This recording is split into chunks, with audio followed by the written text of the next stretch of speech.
Buenas noches. Una nueva emisión de Gran Sistema. Vamos a hacer un... Esto ya está llegando a su fin. Después vamos a hablar sobre el final. Vamos a hablar ahora de los Macri y la mafia calabresa. Dos artículos. El primero es uno que escribió Juan José Salinas en El Pájaro Rojo. Él lo tituló Cortinas de humo, y tiene razón, Dice así: desde el mismo momento que Macri insólitamente, y mientras ponía en funciones al nuevo canciller, dio rienda suelta a su inquina contra Héctor Recalde, los abogados laboralistas, el fuero que pretende desguazar, jibarizar y poner bajo su control el peronismo y los trabajadores en general. Y busqué el momento de publicar estas líneas. Ahora caigo de por qué alguna vez Mauricio dijo que su película preferida era La lista de Schindler. Comentó entonces un compañero: no era por su adversión por los nazis, ni por su inexistente conmiseración con las víctimas, sino por su envidia de quien tenía trabajadores esclavos y los felicitaban, remató. Todavía estaba estupefacto por tamaño despótico desmán, que pronto pasaría a segundo plano ante la baja silente, ahora artera, de más de 80.000 pensiones de minusválidos.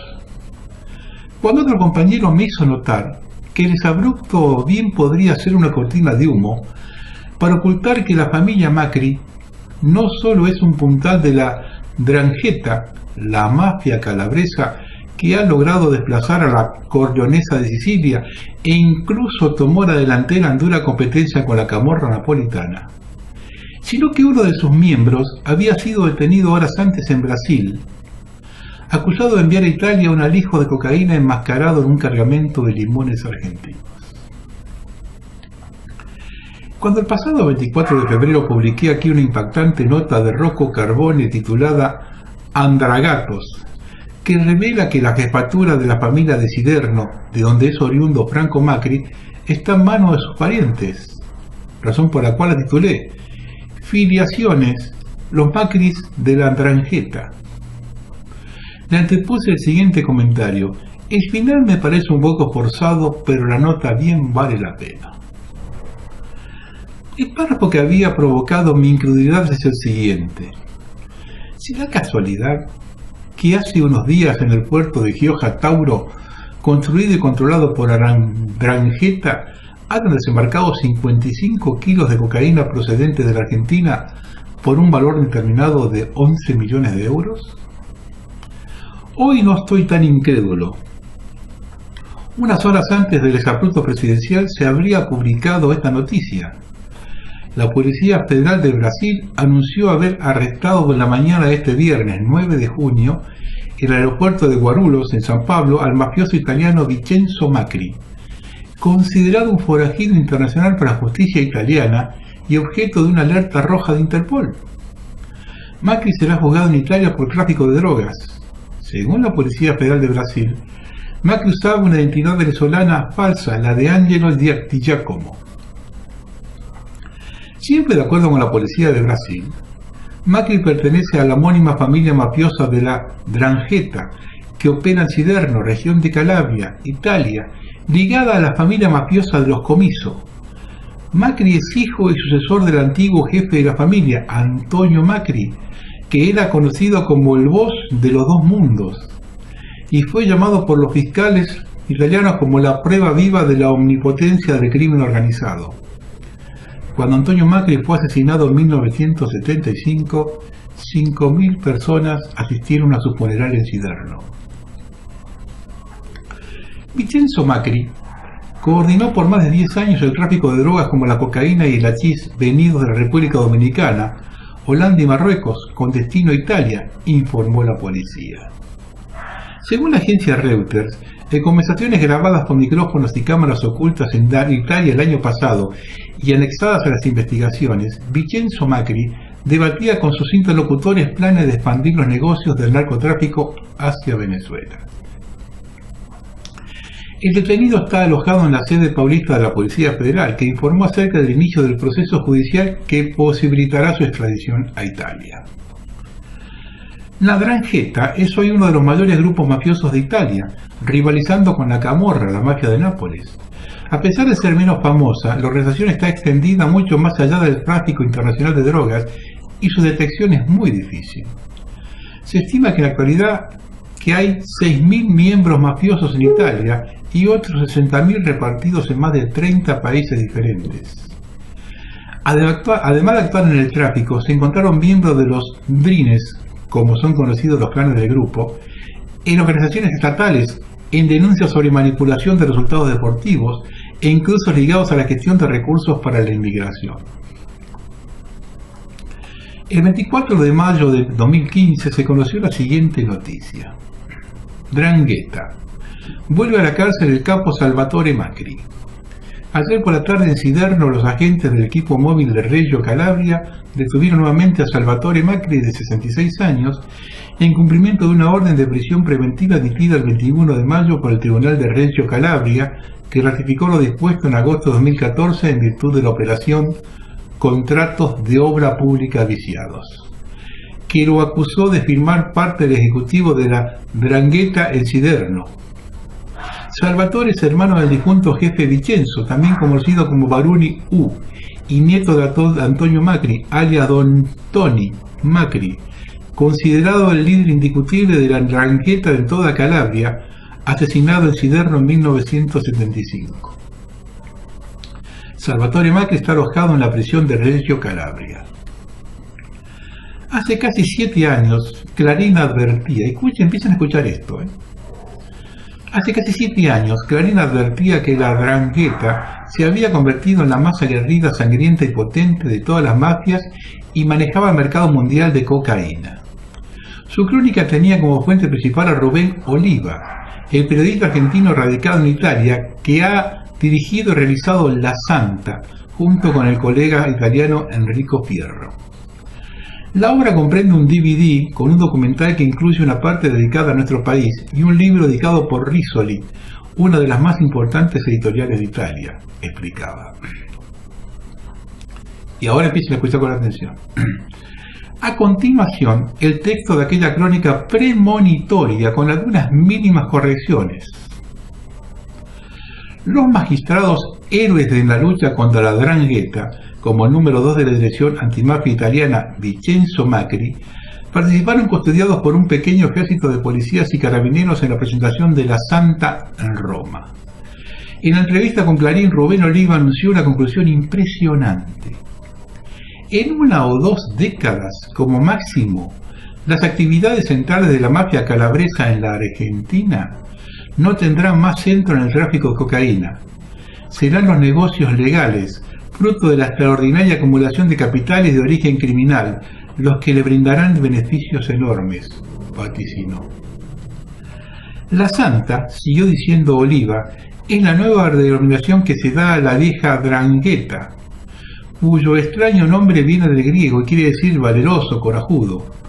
En las últimas 3 décadas la organización ha dado un salto de calidad gigantesco, convirtiéndose en la mafia globalizada que controla el mercado mundial de cocaína, cuya demanda aumenta continuamente. Argentina es hoy uno de los escenarios principales del tráfico internacional de cocaína, con 13.000 kilómetros de fronteras, enormes espacios con miles de campos de aterrizaje para pequeños aviones que traen la blanca. La falta de controles y de contraste de las actividades mafiosas se ha convertido en el país perfecto para desarrollar los tráficos, escribió Oliva, cargándole la romana al gobierno de Néstor Kirchner. Mucho más agregó. Cuando las grandes explotaciones agrícolas, el buen edilicio y turístico le están permitiendo a la Santa hacer gigantescas inversiones en nuestro país, reciclando una parte consistente de la montaña de dinero proveniente de los tráficos en el sur de la América Latina. Y continuaba. El magistrado Antonio Gratieri sostiene que la cocaína no sale más de Colombia a los mercados internacionales. Primero pasa por Argentina y por otros países sudamericanos. Gabriel Youssef Aoud, uno de los principales funcionarios argentinos en la lucha contra los narcóticos, dijo a Oliva en Buenos Aires: Según consta en el documental que el poder de los narcos es infernal, corrompen gobiernos y funcionarios. Y agregó que el fenómeno se agrava por el crecimiento de la ávida demanda europea. A Europa va el 95% de la cocaína que se exporta desde la Argentina, recordó Oliva. Oliva también recordó su encuentro con Alicia López, que hasta 2005 fue la funcionaria del Banco Central dedicada a detectar los movimientos de capitales de 'Ndrangheta Calabresa y asociados locales. Ese año renunció desilusionada. Los resultados son malos. En Argentina faltan controles. Las casas judiciales, lo dicen los mismos jueces, están llenas de errores y son contra personajes menores del narcotráfico, nunca contra los verdaderos responsables. Dijo Oliva que López le dijo. ¿Cuántas son las filiales de la Santa, las llamadas Drinas, instaladas en la Argentina? Le preguntó Clarín Oliva. Son varias, pero usted no sabe cuántas.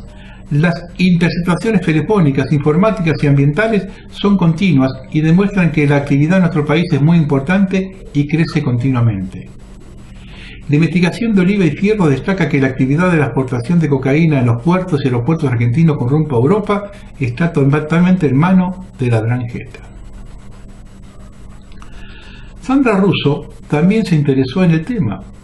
Puntualizó que según la DIA, Dirección Investigativa Antimafia de la Policía de Italia y la Guardia di Finanza, Policía Financiera, Antinarcóticos y de Aduana, la 'Ndrangheta es actualmente una de las más poderosas organizaciones en el mundo y sus investigadores estiman que alrededor del 80% de la cocaína que ingresa a Europa lo hace a través del puerto calabrés de Gioia Tauro, bajo control de la 'Ndrangheta.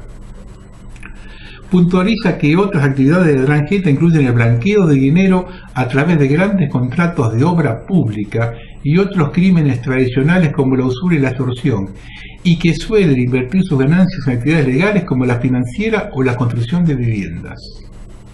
De acuerdo a Eurispes, European Institute of Political, Economic and Social Studies, ya en el lejano 2007, el volumen de negocio de 'Ndrangheta se estimaba en alrededor de 44.000 millones de euros, alrededor del 3% del PBI italiano. Ahora una nota cortita que es de Graci Pereira Felicevich, la mafia calabresa. Conozco un detalle de formación de la mafia.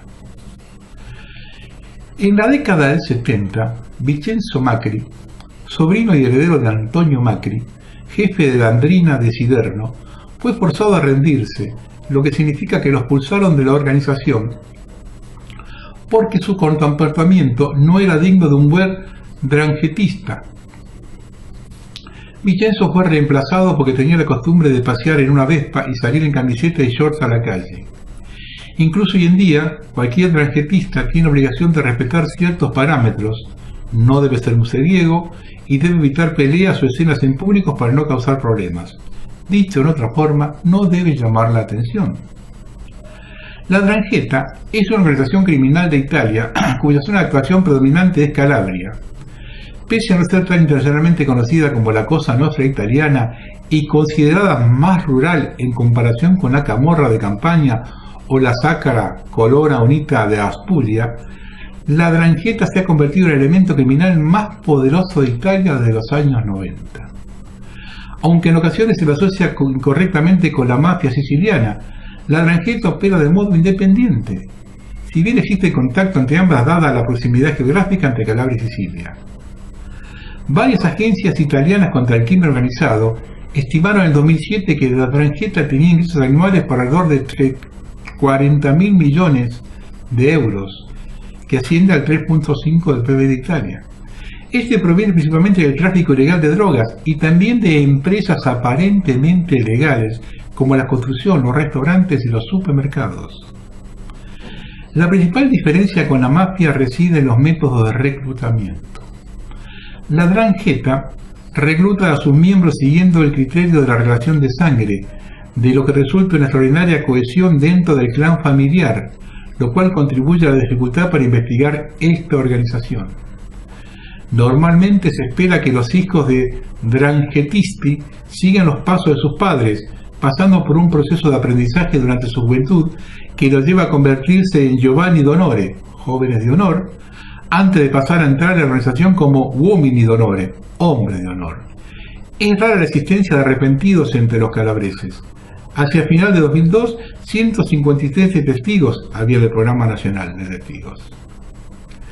Las acusaciones en Calabria se ven obstaculizadas por el hecho de que los jueces y fiscales italianos que tengan una calificación alta en los exámenes pueden escoger su desplazamiento. Los que se ven obligados a trabajar en Calabria generalmente solicitan un desplazamiento fuera del país de inmediato. Con la presencia de gobiernos y funcionarios corruptos, pocos civiles están dispuestos a hablar en contra de la organización. En la Argentina se concretó la detención de Pantaleone Mancuso, de 52 años, sindicado como uno de los jefes de la mafia calabresa conocida como 'Ndrangheta. El arrestado pertenece a la poderosa familia Los Mancuso, vinculada con el tráfico de armas, el narcotráfico y la extorsión. Tenía pedido de captura de Interpol y lo atraparon cuando intentaba salir del país rumbo a Brasil. Llevaba 100.000 euros y un documento falso. La detención se concretó cuando Mancuso intentaba salir al país a través del puente nacional Tancredo Neves que une Puerto Iguazú con Foz de Iguazú. El ritual de iniciación es paralelo, pero algo diferente al de otras familias mafias italianas. Pero al igual que ellas, intenta revestirse de origen mítico y de una moral familiar honorable para encubrir en realidad el vulgar de una asociación de proxenetas, extorsionadores y delincuentes profesionales. El juramento de afiliación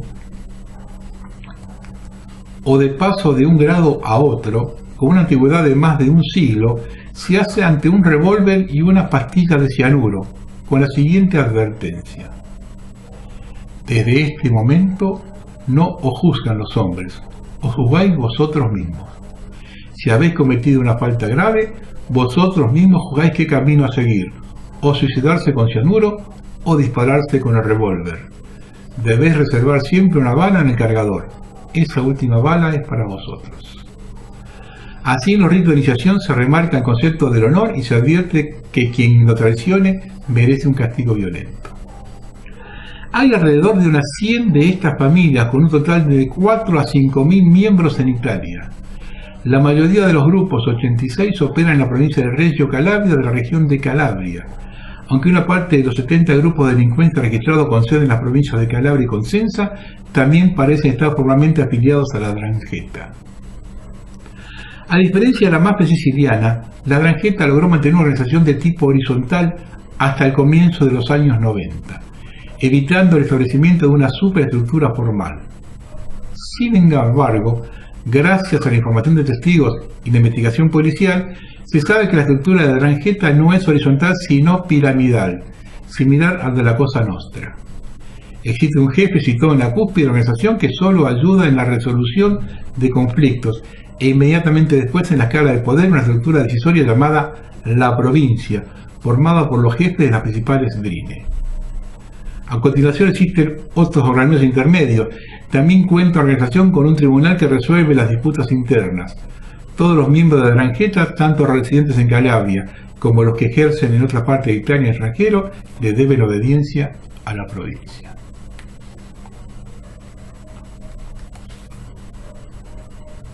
Yo estoy buscando, Franco Macri nació en Roma, pero es padre calabrés, familia calabresa. Nosotros nos quejamos permanentemente de la justicia argentina. Pero hay que tener en cuenta, cuando se ve a la justicia argentina, a quién tenemos en la justicia. ¿Quién está a cargo de la justicia? Hace poco salió el libro de Natalia Aguiar, El Señor de la Corte. Se ha comentado mucho por algunos casos de ese hombre Lorenzetti, pero de lo que no se hizo mucho hincapié es en el pasado montonero de Ricardo Lorenzetti. Esto es una recopilación de información de distintas fuentes que permiten reconstruir aproximadamente el accionar del causante de Lorenzetti dentro de la organización política militar Montoneros, de las acciones llevadas a cabo personalmente no organizadas dentro de una estructura de combate, pelotón, grupo, sección, etc., y conducidas por un responsable. En los primeros años los niveles eran miliciano, aspirante, oficial, oficial segundo, oficial primero, oficial mayor y oficial superior. La RACI expresa: Montonero desde su militancia en Cuba disponía de que los aspirantes debían realizar una práctica militar paulatina que culmina en la ejecución de un policía. Ergo, todos los cuadros eran homicidas por mano propia, independientemente de lo que hicieran en el grupo dentro de la asociación ilícita. Yo lo expliqué una vez esto. Montoneros, para ingresar a Montoneros, había que llevar una pistola 45, que era la que usaba la policía. Entonces había que matar a un policía, robarle la pistola, y con esa presentación usted entraba en el grupo Montonero. Así que cualquiera persona que entraba en Montoneros tenía un asesinato encima. Le digo que en la época que los montoneros estaban en su momento, en el año 70, por ahí, el 80% de los agentes que estaban en la calle eran conscriptos. Y yo inclusive hice la colección en la Policía Federal. Así que la mayoría de los muertos eran conscriptos. De 18 años, pues hacía la conversión 2 años antes que en el ejército de la Marina. 2 años, 18 años. Eran conscriptos, de 18 años, que le robaban la pistola y los mataban. Eso hacían Montoneros. Con la organización y puesta en funcionamiento del ejército montonero el 5 de octubre del 75 en su ataque al cuartel de Formosa, los niveles pasaron a ser soldado, subteniente, teniente, teniente primero, capitán, comandante segundo y comandante. Lo que no cambió son los 5 hechos delictuales de distinta intensidad de riesgo para la promoción de nivel. Es decir, así como tenía que matar a una persona para ingresar a montoneros, tenía que seguir matando para ir subiendo niveles dentro de la agrupación. Estos niveles, en uno u otro caso, permiten inferir que para llegar a lo más alto de la conducción oficial superior o comandante, debía ejecutar como mínimo 35 delitos. Y como lo que observamos a continuación dista mucho de lo exigido, no es que no los haya cometido, sino que lo que desconocemos por su secreto y distintas normas de seguridad tomadas. Así es que su vida es inmensamente más rica de lo aquí planteado.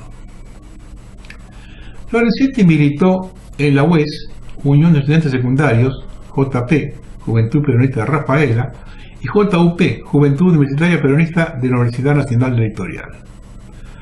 Con sus declaraciones en el libro El Señor de la Corte, Lorenzetti Baldomenico Ricardo Luis, nombre de guerra Mono, le cabe la confesión de parte relevo de pruebas.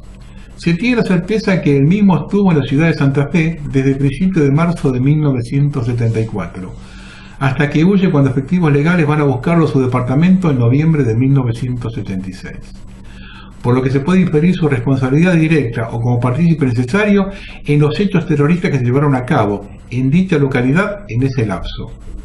Se mencionan algunos de ellos que Montoneros realizara en ese tiempo, no todos. Vamos a ver algunos de los hechos que aconteció, que hizo Montoneros en Santa Fe en esa época. En 1933, Lorenzetti termina la secundaria en Rafaela, participando en la AES, Asociación de Estudiantes Secundarios, y que seguidamente se transformará en Unión de Estudiantes Secundarios, UES, apéndice de Montoneros. En febrero del 74 se mudó a Santa Fe a estudiar Derecho en la Universidad Nacional Litoral. Muchos de ellos militaban en organizaciones vinculadas a Montoneros, como la Juventud Peronista, Juventud Universitaria Peronista, Movimiento Villero Peronista y Agrupación Edita. En este espacio confluía el movimiento sacerdote del tercer mundo y el trabajo social y político en los barrios periféricos de la capital provincial. El 6 de septiembre de 1974, Montoneros anuncia el pasaje formal a la clandestinidad y la vuelta de la lucha armada con el reinicio de las grandes operaciones militares contra el gobierno peronista. Mera formalidad propagandística, ello ocurría desde la misma asunción de Cámpora y se mantuvo durante los intervalos de Lastir y Perón. Nunca Montoneros había abandonado las acciones terroristas desde 1970. El único cambio fue que en 1973 algunos de sus miembros auténticos peronistas que luchaban por el fin de su prohibición política abandonaron definitivamente la organización y se integraron a la vida política legal. El 16 de septiembre de 1974, Montoneros hace un ataque con explosivos en varias ciudades del país, y en Santa Fe los objetivos de los 3 pelotones de combate fueron la agencia Telam, la delegación de la Armada y Sociedad Rural. Habrían participado, entre otros, Lorenzetti y Baldomenico Riccardo. En 1984, el 2 de octubre, Juan Mario Russo, empleado del Ministerio de Bienestar Social y ex secretario general de Gremio Maderero, fue asesinado por la organización de terroristas Montoneros en Santa Fe. El 26 de noviembre del 64, Montoneros asesinaba con un artefacto explosivo a Marta Sara García. No se adjudicaron el hecho porque la ultimada no era el blanco sino su hermano, el abogado Luis José García de la Cámara Interlíneas Santafesina del Transporte Automotor, empresa en la que había reclamos salariales. El 1 de diciembre del 74, Montoneros asesina en Godoy Isaac, en Santa Fe, todo Santa Fe. El 1 de diciembre, Montoneros hiere a Oestri, Miguel Ángel, Córdoba Agustín y Díaz Julio, en Santa Fe. El 14 de febrero del 75, Montoneros asesina al diputado nacional de Fracción Gremial de Peronismo, Hipólito Acuña, en Santa Fe. También el diputado que reemplazó a Acuña, Cornesi Rubén, fue víctima de un salvaje atropella. Los periodistas colocaron una bomba en su domicilio, la que mató a su madre. El 8 de enero del 75, Montoneros ametralló el domicilio del empleado del Ministerio Bienestar en Santa Fe. El 9 de marzo ametralló a 4 mujeres gremialistas en Santa Fe. Y también el 9 de marzo colocaron 4 artefactos explosivos en 4 domicilios de concejales en Santa Fe. El 15 de marzo, todo 75, colocó un artefacto explosivo en la casa de un funcionario bancario de Santa Fe. El 7 de mayo, atentado en la Junta Nacional de Granos en Bahía Blanca y en Santa Fe. El 10 de junio, asesina al dirigente de la peronista Juan Enrique Peláez. El 21 de agosto, toma la radio LT10, Radio Universidad de Santa Fe. El 23 de agosto, arrojaron granadas y ametrallaron 2 comisarías en Santa Fe. El 12 de septiembre, sale el decreto por el cual los jueces constitucionales que a lo largo de los años debieron pronunciarse judicialmente sobre la transacción han coincidido en agrupar a asesinos montoneros y candidatos a asociación ilícita, sediciosa y terrorista. Eso lo hicieron los jueces el 12 de septiembre del 75. El 5 de octubre empieza, y acá hay un detalle importante porque es un hecho que tuvo trascendencia mundial, internacional, que fue el famoso copamiento del regimiento de Formosa. Vamos a ver la participación de Lorenzetti en este procedimiento. El famoso intento de acopamiento del regimiento de Monte de Formosa. 7 pelotones de combate con un total de 5 efectivos. Mueren 12 terroristas. Lo insólito es que figuran como desaparecidos. El regimiento tiene 12 muertos, 6 de los cuales son soldados conscriptos, ametrallados a quemarropa mientras estaban desarmando, bañándose en las duchas, y otros 4 durmiendo la siesta. Parte de los terroristas escapan en un Boeing 737 con pasajeros secuestrados en el aeródromo de Formosa y aterrizado en un campo de Susana, Santa Fe, totalmente inadecuado para ello. De ahí los terroristas bajan por tierra. La cúpula terrorista y heridos son trasladados en un avión Cessna de la Gobernación de Corrientes a una arrocera de esa provincia, en Nueva Valencia, donde se encontraba una posta sanitaria con 3 médicos y enfermeras para su atención. Ahí habían participado en el rescate, en la cobertura, cuando el avión de aerolíneas lo hacen aterrizar en el campo de Santa Fe, 30 terroristas montoneros en apoyo de evacuación en Susana, un campo de los hermanos Bol, próximo a Rafaela, Santa Fe, donde aterrizara el Boeing 737, y le acudían los atacantes del regimiento. Parte de ellos entierran parte del armamento robado en Formosa en el campamento ladrillero de Ivo Zamora en la localidad de Leyman, próxima a Rafaela. Entre esos 30 estaba Lorenzetti y Baldomenico Riccardo. En 1976, el 9 de junio, se sanciona la ley 21.322 que complementa el Código Penal argentino, que ha reprimido siempre a los que prestan, se lo pone en igualdad, con este decreto se lo pone en igualdad de condiciones, tantos a los que atentaban como a los que prestaban auxilio o cooperación con los que trataban.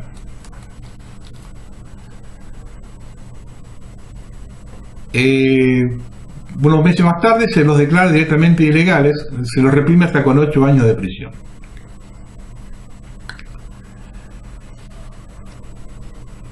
En 1976 está comprobado que entre todos los montoneros que operaban en Santa Fe estaba Lorenzetti y Baldomenico Ricardo Ruiz.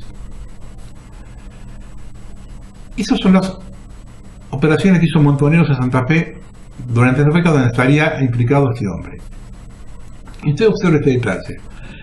En 2006, del 28 al 31 de agosto, en la Facultad de Ciencias Jurídicas y Sociales de la Universidad Regional del Litoral, en Santa Fe, en el aula Alberdi, se realizaron actos de homenaje a cargo de Lorenzetti y Baldomenico Ricardo Ruiz, juez de la Corte Suprema Nacional, por los 24 profesores, alumnos y egresados y muertos y desaparecidos durante el accionar subversivo de la década del 70.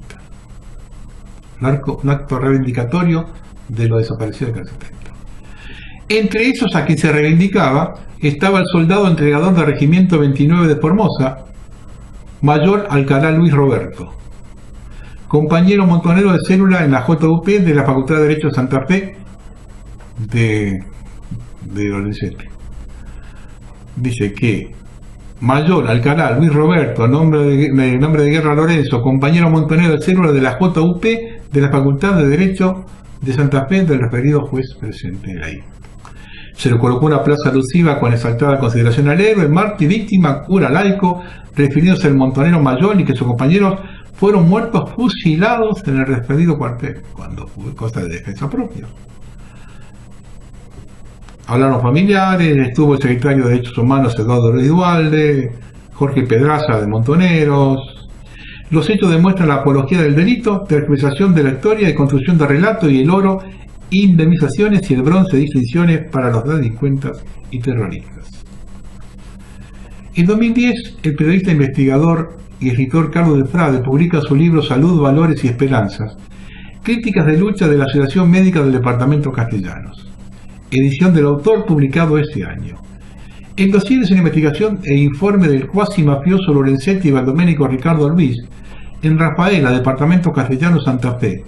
En julio del año siguiente intenta presentar su libro en su ciudad y de Lorenzetti, en Rafaela, y se encuentra que 2.000 libros fueron secuestrados por supuesta orden judicial y una publicación de asociación ilícita para el Frade en el periódico castellano del 7 del 11.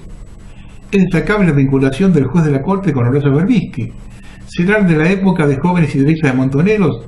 Del Frade cuenta donde en una audiencia con Lorenzetti que trata de sobornarlo por intermedio de Berbisky para que dicho libro no salga a la calle.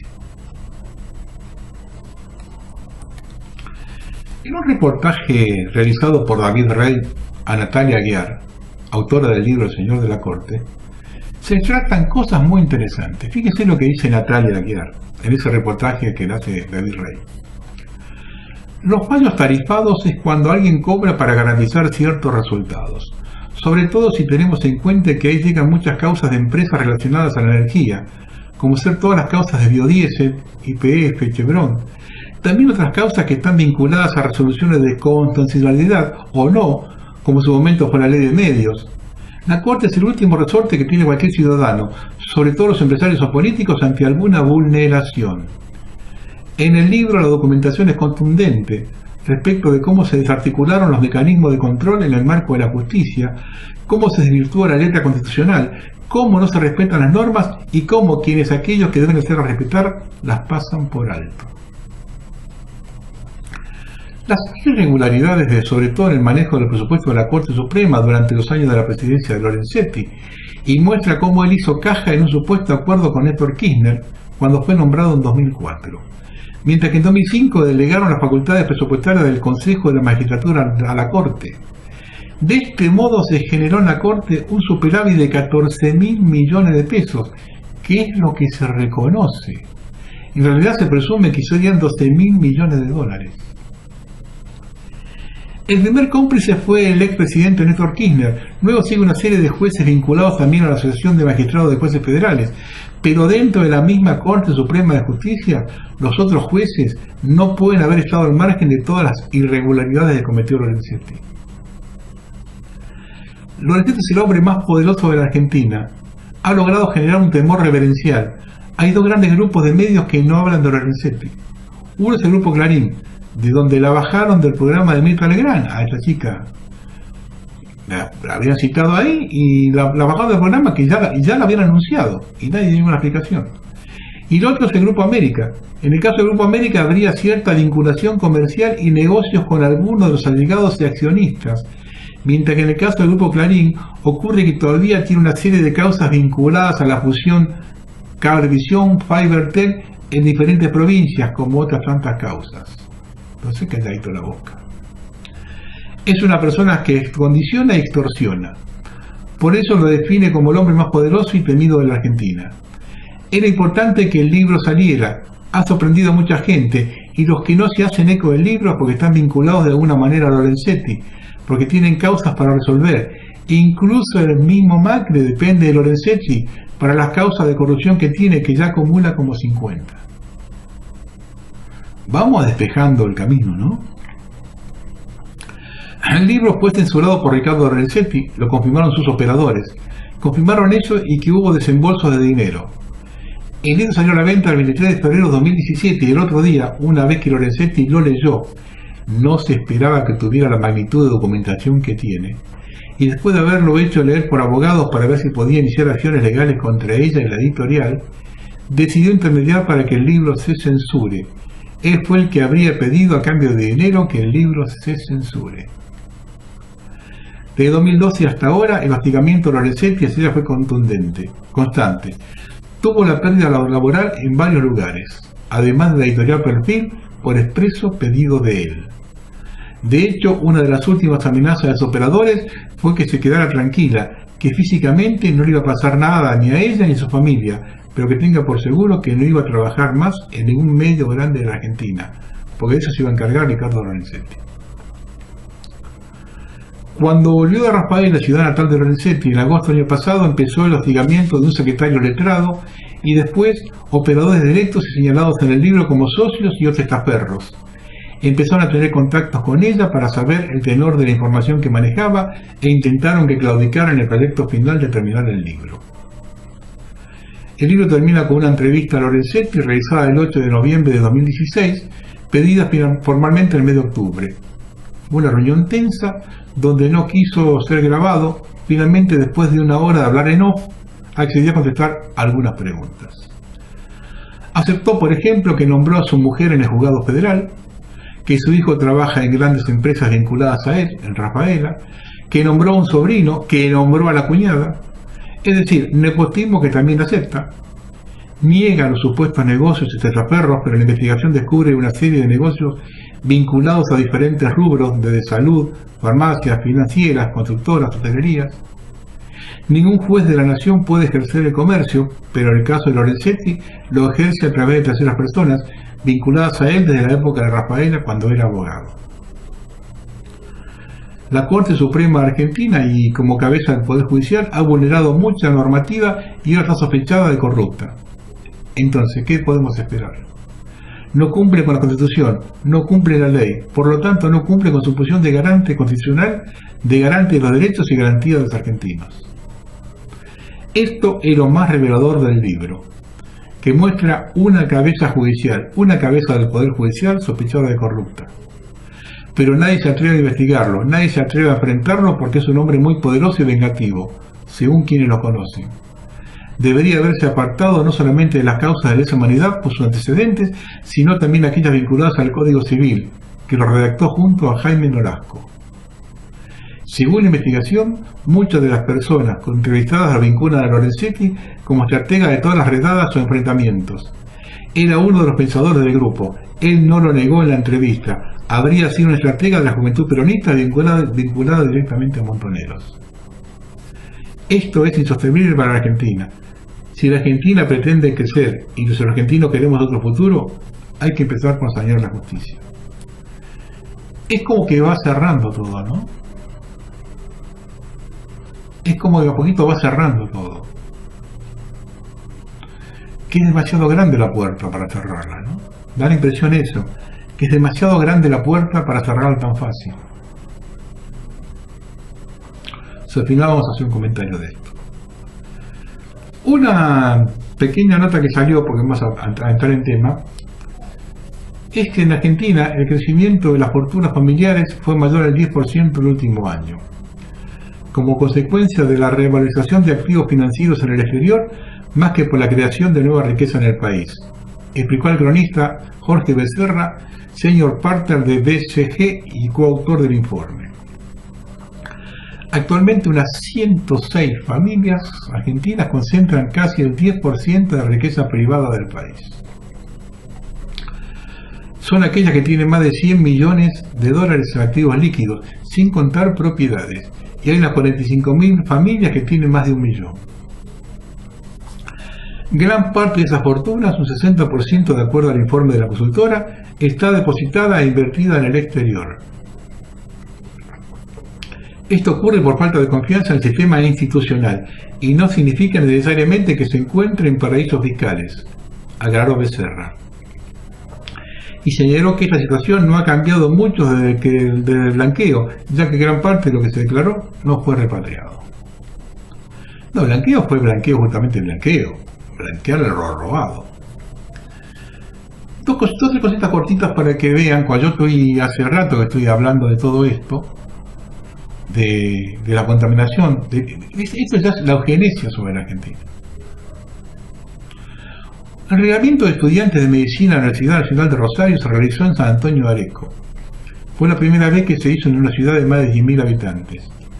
Los elevados casos de cáncer e hipotiroidismo rectifican estudios previstos, lo vinculan a los agrotóxicos y afirman que las autoridades son cómplices. El docente e investigador señaló que los resultados confirman un perfil epidemiológico con una tasa de cáncer superior y en algunos casos duplica la media nacional, asociado a una mayor exposición a agrotóxicos. Por todo eso y pese a que la Organización Mundial de la Salud ya cambió la clasificación de la peligrosidad del glifosato, Argentina no modificó sus prácticas y las autoridades son aún cómplices de lo que ocurre, que es un ecocidio, dijo Berseñasi. Berseñasi recordó que en 2015 la Organización Mundial de la Salud ya determinó como posiblemente cancerígeno al producto estrella de Monsanto, el Roundup. Añadió que un juez de California determinó en la causa que se conoce como Monsanto Papers que esa empresa ya sabía de la toxicidad de ese herbicida y de toda forma continuó su comercialización. No tenemos que seguir buscando el pelo en la sopa es de pelos, sintetizó el médico investigador sobre el largo camino de denuncias y concientización que han realizado los ambientalistas en todos estos años. Apuntó contra los funcionarios de antes y de ahora que son cómplices porque Argentina no cambió la clasificación a clase 2 de peligrosidad del glifosato, porque acá dicen que aún faltan pruebas científicas. Se habrán quedado sin acceso a Internet. Otra. Denuncian en pueblo argentino que la cantidad de arsénico en el agua es 6 veces superior a la permitida. Un juez de Mercedes hizo lugar al amparo presentado por vecinos de Chivilcoy y ordena a la empresa bonaerense APSA que no cobre el servicio de agua potable a los residentes de esa ciudad debido a los altos índices de arsénico y nitratos que no la hacen apta para el consumo humano. Además dispuso que se deberá entregar a los pobladores al menos 2.000 litros de agua potable por mes en bidones hasta que se resuelva el problema de potabilidad. En Chivilcoy no hay planta potabilizadora, el agua de la ciudad se obtiene de pozos subterráneos que tiene la empresa APSA, que la lleva a una planta elevadora para después distribuirla a los hogares a través de la red. Chivilcoy. Primero dijimos San Antonio de Areco, 112 kilómetros de Buenos Aires. Chivilcoy, 150. Muchacho, tiene que ser joder, no te da la vuelta el problema ya. Hay un portal importante europeo, español. El sitio es global, que publicó 5 notas en un día publicó 5 notas referentes al hambre en el mundo.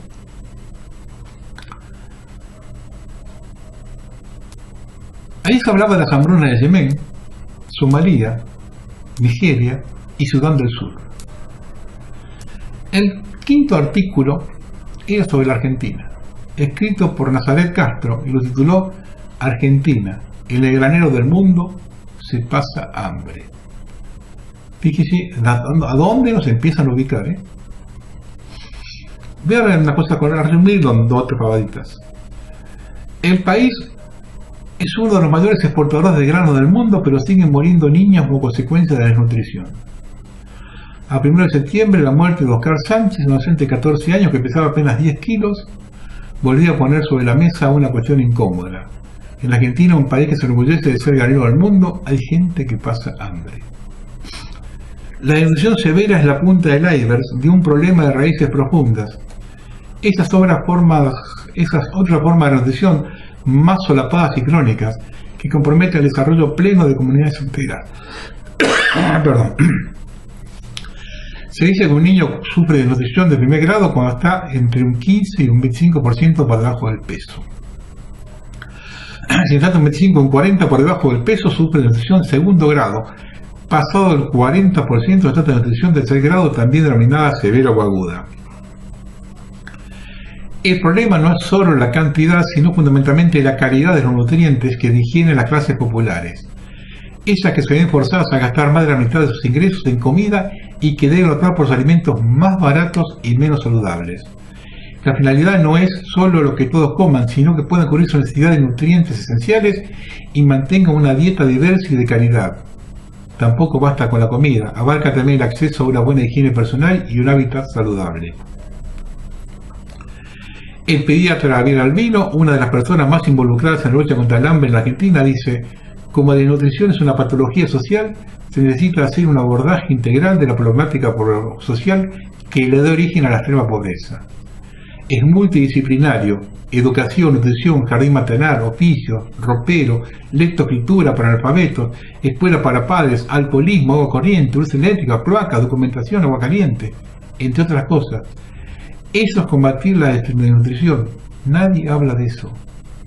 Albino insiste que hay que preservar el cerebro del niño y para eso necesita recibir buena alimentación, especialmente durante el embarazo y el primer año de vida. Los niños que sufren de desnutrición en la infancia son más propensos a padecer de adultos y enfermedades como diabetes o riesgos cardiovasculares. También son proclives a sufrir diversos trastornos emocionales, problemas de aprendizaje y ven dañado su desarrollo como seres humanos en todos los sentidos. Viven en una incertidumbre que les crea angustia y les impide lograrse un camino vital. Hace unos programas atrás yo toqué este tema y hablé de que había que salir a responder, de esto, se cargo de este tema. Varios me salieron a acusar que terminemos del asistencialismo. A un chico mal formado que no recibió los nutrientes en el embarazo de la madre y en los primeros años de vida, hay que tirarlo a la basura, ¿no?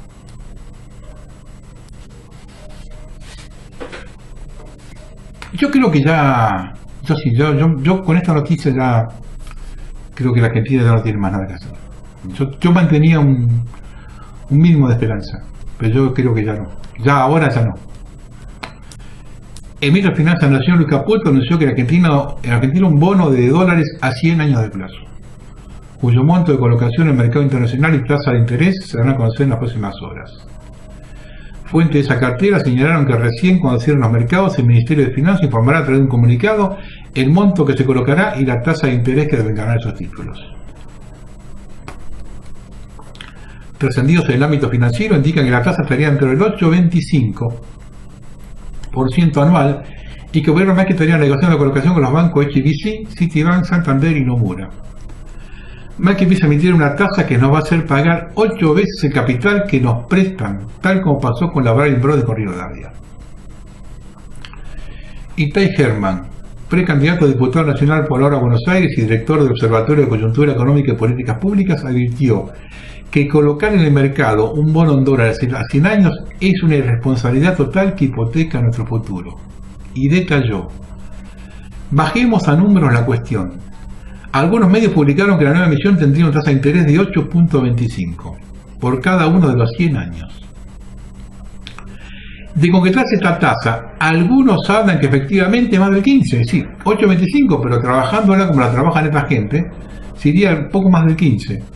Implicaría que los pagos por los bonos a 100 años podrían terminar siendo 10 veces más que lo que se tomó prestado. Asimismo es un negocio redondo, ya que en 10 años o menos de 10 años, uno empezó a recuperar todo lo que invirtió, teniendo 90 años más para seguir cobrando intereses y con la posibilidad de vender sus bonos en el mercado secundario. La deuda externa argentina se incrementó en 75.000 millones de dólares entre el 16 y el 17, recordó Hammond y advirtió: estamos ante un gobierno que hizo de la bicicleta financiera la actividad más redituable, y eso obviamente tiene correlatos en la vida cotidiana de la gente, como el desempleo o la caída de la actividad económica. Yo estuve buscando, yo no encontré, en Argentina no, y no encontré tampoco en el mundo, que alguien haya tomado a la modo deuda 100 años. Entonces uno se pone a pensar, hay solamente dos alternativas: o son locos o están trabajando para un plan determinado. Como uno los ve, no lo ve que son locos, uno los ve mover si no son locos. Entonces esto están haciendo a propósito. Esta es la destrucción total de Argentina, absolutamente total de Argentina. Esto es peor que el Petro Lehman Brothers, es mucho peor. El Petro Lehman Brothers se formó en el año 22, 24 y se pagó en 1908. 8 veces más. Pero esto es mucho peor. Esto es mucho peor. Esto es una responsabilidad total. Esto no puede ser tomado de esa forma. Yo le digo honestamente, yo no tenía, y el que me sigue siempre sabe que yo no tenía ningún tipo de esperanza con Macri, porque, a ver, a uno de los corruptos más grandes de la historia argentina, si no es el más grande, desde la época onganía, que viene esta gente negociando, chupando la teta del Estado, y mal chupada la teta, lo dije varias veces, mal chupada la teta. Con lo que pasó con el correo, ya ahí nomás muestra basta un botón. Con lo que está pasando ahora con el tema de Odebrecht, que ya está Odebrecht acusando directamente de la coima en el soterramiento de Sarmiento y en los gasoductos de Córdoba. La están acusando directamente a ella. Acá se lo están tapando, es otra cosa. Esta es la dictadura de los medios de comunicación. Los medios de comunicación no dicen absolutamente nada. Entonces hay como 4 idiotas somos nosotros que estamos dando vuelta por acá. 4 idiotas que todos juntos nos llegamos a 50.000 personas, 60.000 personas, y millones se informan por los medios del sistema. Entonces no hay forma de salir. Con esto a 100 años, listo, chao. Y yo lo vuelvo a repetir. Hay un sector amplio de la población acá en Buenos Aires, sobre todo, el medio pelo famoso. Muchos de esos medio pelo que tienen comercios, y vamos a decir malas, vamos a decirlo como corresponde, están cagando de infeliz ahora, no venden nada. Pero lo van a volver a votar. Y Macri hoy con un 30% y la oposición dividida hace una elección perfecta, van a sacar pecho. Con el 30% van a sacar pecho. 30% que le van a dar estos. El medio pelo, yo lo dije, el medio pelo y lo que quiera oligarquía terrestre de la pampa húmeda. El resto ahí se jode. Yo ya con esto, semejante irresponsabilidad de tomar una deuda a 100 años. Esto está hecho es profeso para la Argentina, ponerle una tapa de tal forma la tapa, de tal forma, de tal peso esa tapa, que por más que venga el gobierno atrás, con las mejores intenciones del mundo y con los mejores argentinos del mundo, y después a poner el lomo y sacrificio, no lo van a poder sacar. Esta gente va a dejar una herencia, eso sí que esta va a ser la herencia. La herencia de los Kirchner al lado de esta va a ser un poroto. Yo creo que ya no hay más nada que hacer, retirarse a esperar los acontecimientos. O sea, con esto, honestamente le digo, yo tenía ninguna esperanza en esta gente, pero no pensé que ya eran tan rastreros, tan rastreros, yo no pensé que eran. Buenas noches.